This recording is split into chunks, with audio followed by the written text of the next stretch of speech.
All right, I am leaving my house. It is July the 12th, and I'm actually going to head behind my house to go put a render out in the 1 acre and redo a mock scrape. Now, this scrape, I started it probably 4 years ago probably. The deer have kind of taken it over, but I need to redo the licking branch, and honestly it was pretty yep, I hear you. Safety first. So anyway, I built this 4 years ago, and but like I said, it needs a new licking branch. I'm gonna do that, put a render in there with a solar panel, and I don't even know how high the grass is, so I'm taking the weed whip as well. But I'm gonna go a little more in depth after learning more from, you know, Troy Pottinger, David Riley, and how he does it. I'm gonna implement those tactics as well to see if there's a difference in the little bit I did, you know, from the past. Like, I just go rough it up with my feet.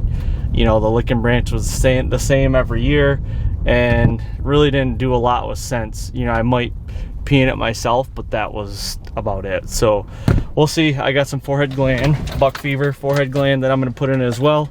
I don't know. It's, like I said, it's July 12th, and I want to see what's hitting this and what's coming through here. So let's get to it.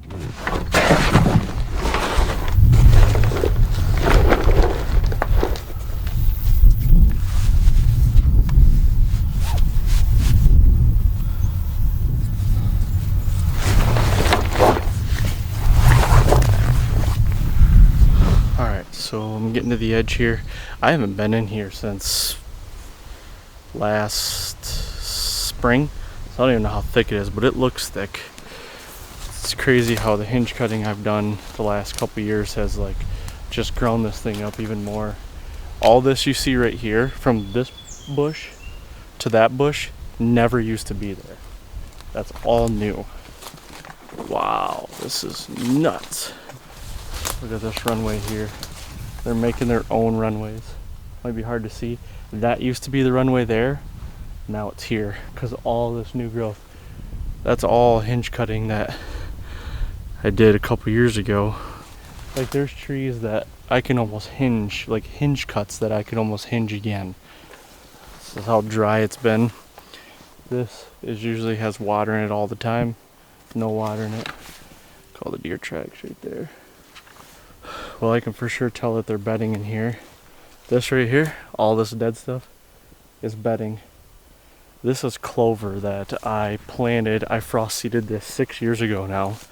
It's still coming up. Not looking the greatest this year. There's still clover in it. This right here is the scrape. This is artificial. I'm gonna take this down. I just haven't used it as much as I would like them to, and I'm gonna put a different, a real branch on it today. This is nuts how wide open this is. This is the epicenter. This is the middle of it. I got a little opening, but around it you can see how thick it is. Never used to be that thick.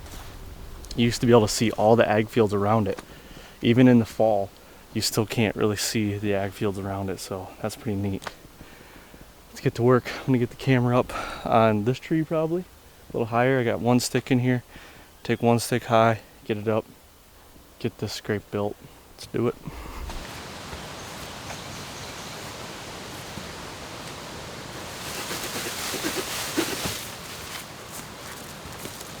What I'm actually gonna do is get it on top of this log right here. I brought some screws.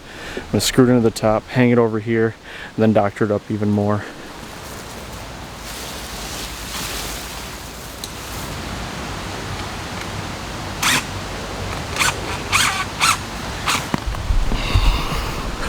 Alright, so that's all I did, is basically just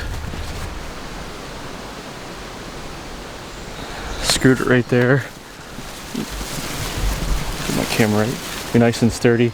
I'm not going to leave all this here, might eliminate this. This is taller than me. This is the one I'm wanting right here. It's about hip belly height maybe on me. That's the one I'm going to utilize. I don't technically really want them to scrape right there, even though it's right next to it. I just think it's a lot. I just want to keep them centered on one, so I'm gonna trim that up next and go from there.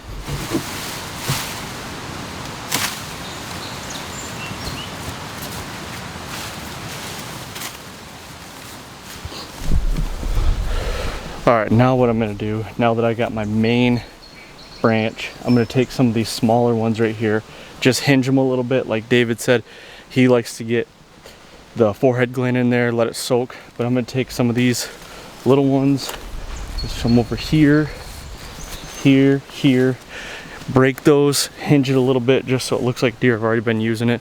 Let that, you know, forehead gland get in there and really soak in, and I think we'll be good.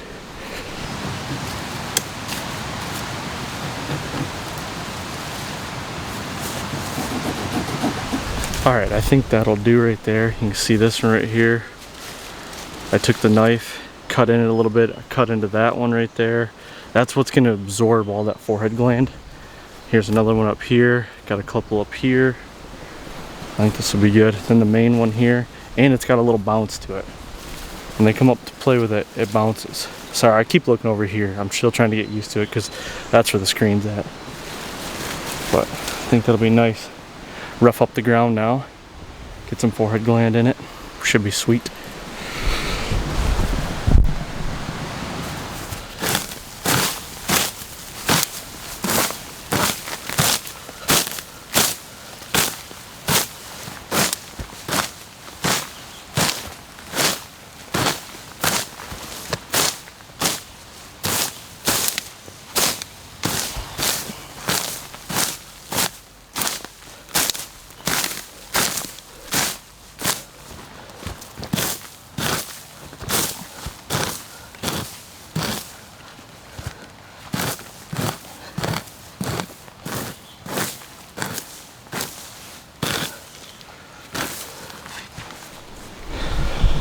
All right, and for the fun part, right there. So this scrape is big. I mean, I made this 4 foot by 4 foot probably. So now I'm gonna get in those little cuts real good.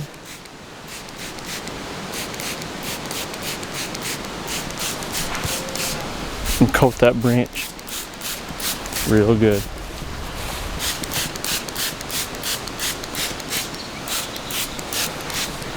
And I'm coating it real good because I'm just starting it right now. But if I was come back to replenish it, or if I come to hunt and I want to put some more in it, might just throw little squirts in it. But right now,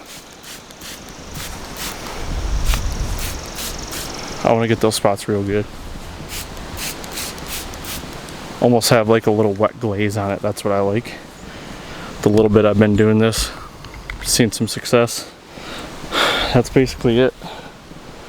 I really want to be visual. Anywhere a deer comes into this, a buck comes into this, I mean, he could be 20 yards away and see over here, and it's, I mean, you look, it's really visual.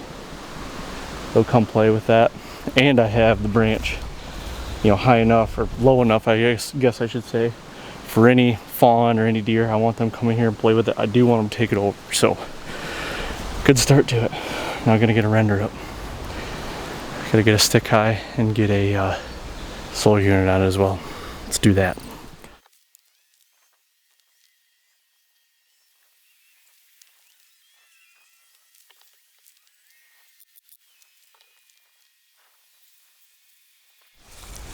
All right, there it is. Render and a solar panel. So, little pro tip. I actually learned this from Jake Hofer from Exodus. He told me when you go to hook up a solar unit, before you pop the camera on, get your solar unit where you want it, plug it in, pop the battery tray out of the camera, and then plug your solar unit into your camera, turn the camera on, let it boot on, then pop your battery tray back up. So it'll use the solar panel as the main source of power, and then your battery will be a backup. So little pro tip there. I'm hoping we'll have pictures on this tonight, and there's a good chance we will. So that's a wrap. Gonna get out of here. It's been fun, sweaty. Need to go do some other stuff.